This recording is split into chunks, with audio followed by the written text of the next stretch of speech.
Mi nombre es Ana Jimena Sánchez Garzoli y soy la coordinadora principal del programa de los Andes en la Oficina sobre Asuntos Latinoamericanos en Washington, WOLA, una ONG independiente que trabaja para abogar para los derechos humanos y justicia social en Latinoamérica.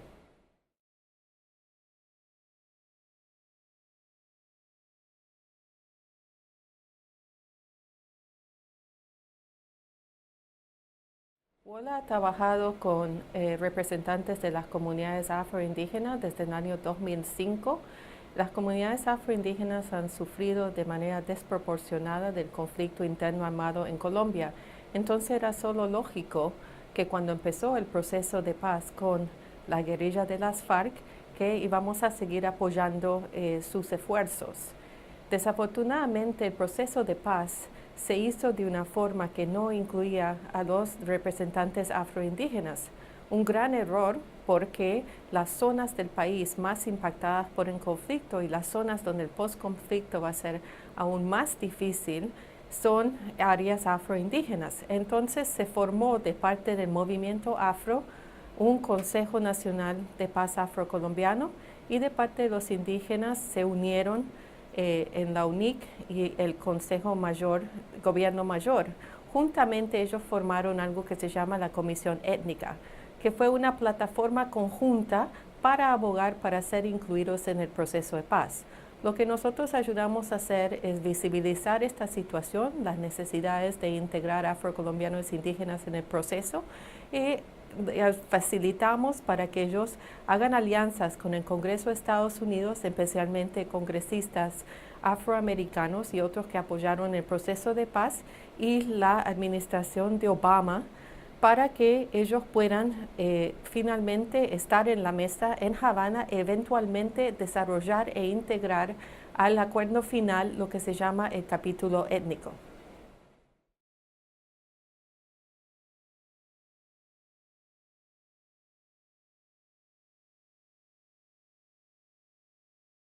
¿Cómo cree usted que la cooperación internacional que Estados Unidos brinda a Colombia para la implementación de los acuerdos de paz se verá afectada con la administración Trump?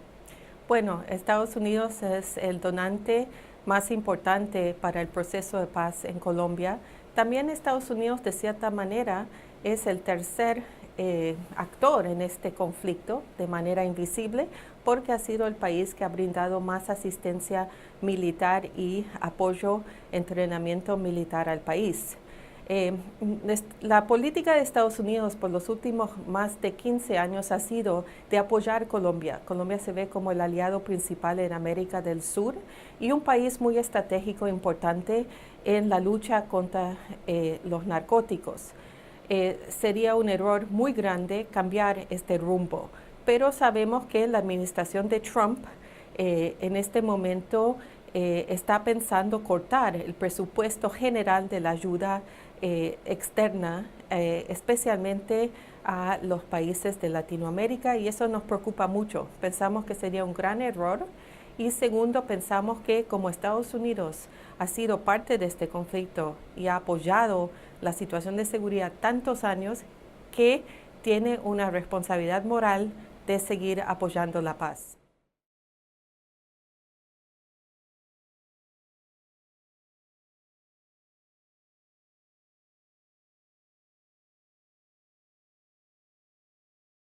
Hay dos características en particular que hay que pensar de manera muy en serio cuando vemos la implementación del acuerdo de paz en Colombia. Una es que Colombia es un país que ha producido coca y un país que ha sido básicamente afectado por el narcotráfico. Eso ha afectado sus instituciones de maneras en que han sido corrompidas y también ha generado mucha violencia y relacionamientos entre diferentes grupos ilegales de forma más mafiosa que forma tradicional de grupos ilegales alzados en contra de un gobierno. Dado esto, es muy importante que el capítulo que tiene que ver con drogas del acuerdo sea uno de los capítulos prioritarios que el gobierno de Colombia empiece a operacionalizar lo más rápido posible. para poder hacer esto se necesitan hacer varias cosas. Uno es consultar de manera directa y de manera participativa con las comunidades más afectadas por la coca en sus regiones. Hay que buscar incentivos para que los hombres y las mujeres campesinos en estas zonas rurales realmente puedan vivir de otros cultivos, no los cultivos ilícitos. Y para hacer eso se necesita hacer muchas cosas. Se necesita fortalecer el estado civil en estas zonas para que haya salud, viviendas dignas, educación.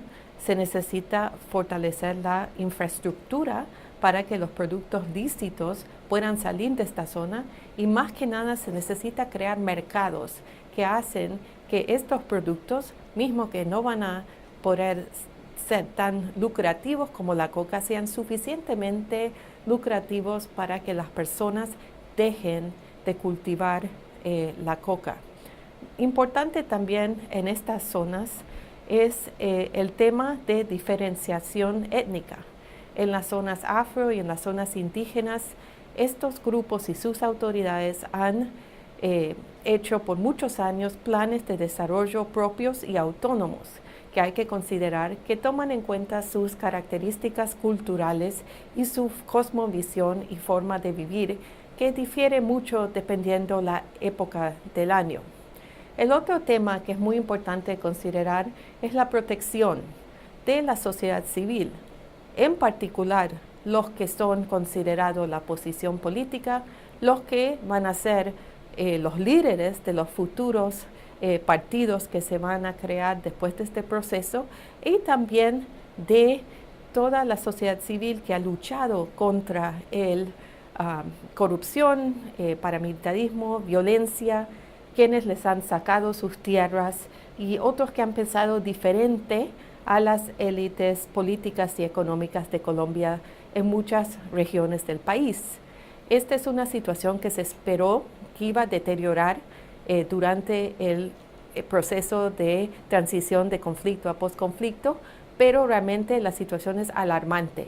Y si el gobierno no toma medidas muy fuertes, políticas, de mandar un mensaje muy estricto que esto no es aceptable, podemos ver una situación como lo que sucedió después de los años 80, cuando se desmovilizó las FARC y formaron la Unión Patriótica y se les asesinaron más de 3.000 de sus militantes políticos. No queremos que ocurra eso y queremos también que la comunidad internacional preste más atención sobre este tema. Hay una misión de la ONU en Colombia en este momento, pero no tiene el mandato de monitorar este tema. Cuando se considera la segunda misión que se va a hacer hacia pronto en Colombia, este debe ser un tema fundamental. Y también el alto comisionado para los derechos humanos, su oficina, como esto es el mandato de ellos, debe ser fortalecido y poder trabajar para asegurar que no haya impunidad en estos casos y se sancione quienes atacan a estas personas.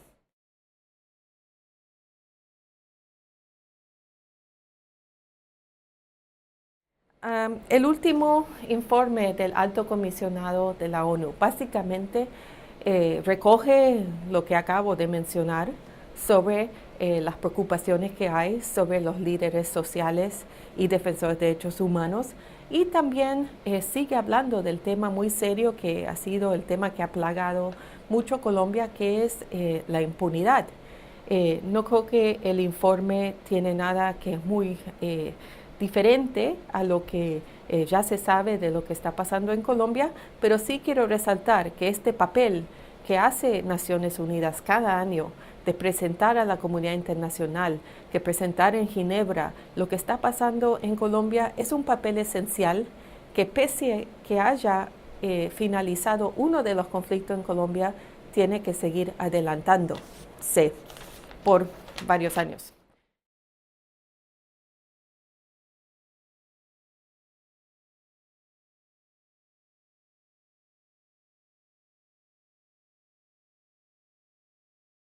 También Todd Howland, el representante de la esta oficina ha dicho que en el esfuerzo de reglamentar la ley de justicia transicional, los congresistas han puesto sus intereses personales más allá de los intereses de las víctimas de Colombia. Yo pienso que él tiene toda la razón. A nosotros nos pareció muy mal señal que primeramente, después de 19 meses de pelea interna y debate que hubo entre las partes del conflicto, el gobierno y las FARC, de poder buscar un balance entre justicia y los derechos de las víctimas y poder terminar el conflicto, que este tema se esté renegociando en el proceso de reglamentación. Eso es un precedente muy peligroso que puede conllevar a deteriorar la voluntad que hay de los grupos de realmente someterse a este proceso de desmovilización.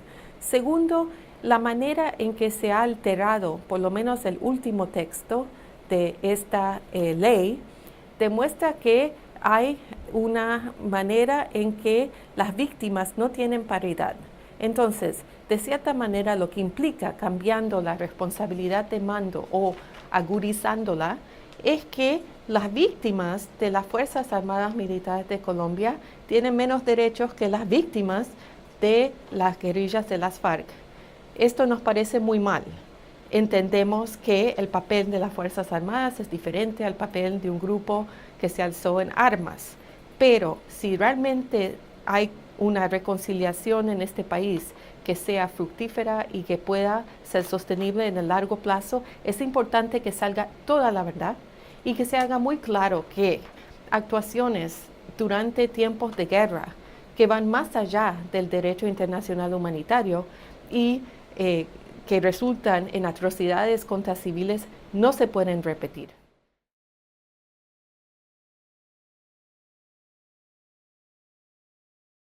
Bueno, la comunidad internacional tiene mucho que hacer. El primero tiene que seguir prestando atención a Colombia. Uno de los errores más grandes que se han cometido en muchas situaciones de posconflicto es decir, ya se firmó el acuerdo de paz, todo está bien, nos vamos. Eso es un enorme error, lo hemos visto en los países de Centroamérica, lo hemos visto en África, lo hemos visto en Asia, los ejemplos son muchos. ¿Qué sucede cuando pasa eso de disminuir la tensión? Deja que todo lo que se empezó a construir en un acuerdo de paz no se complete. Entonces lleva muchas veces a nuevos ciclos de violencia, a tal vez el regrupamiento de diferentes grupos armados y también lleva a una situación de desconfianza con la institucionalidad que realmente no ayuda a que el país transicione a una democracia. Ahora, más allá del proceso de paz, Estados Unidos y los otros países donantes tienen que prestar atención al tema de las actuaciones de los grupos ilegales. En Colombia hay un debate, si son paramilitares, si son grupos regrupados, si son bandas criminales. Para nosotros, cómo se determinan al final no es tan importante, mismo que sí, obviamente, para diagnosticar un problema hay que entenderlo. Pensamos que tal vez depende de la región en que uno está hablando. En algunas regiones son paramilitares, en otras regiones son puramente bandas criminales ligadas al narcotráfico, pero el punto es que estos grupos son una amenaza. Están cometiendo muchos problemas en el país. Están, por ejemplo, este último fin de semana causaron una masacre en el Chocó de 5 personas que conllevó al desplazamiento de más de 50, y ese es solo un ejemplo de muchos en los últimos meses. Se tiene que prestar atención a esto. Está dentro del acuerdo de paz la creación de una comisión de seguridad que miraría específicamente cómo desmantelar estos grupos, pero realmente para que esto se haga una realidad, dado la negación que tiene el Estado colombiano frente al tema, se requiere que la comunidad internacional empuje este tema en particular.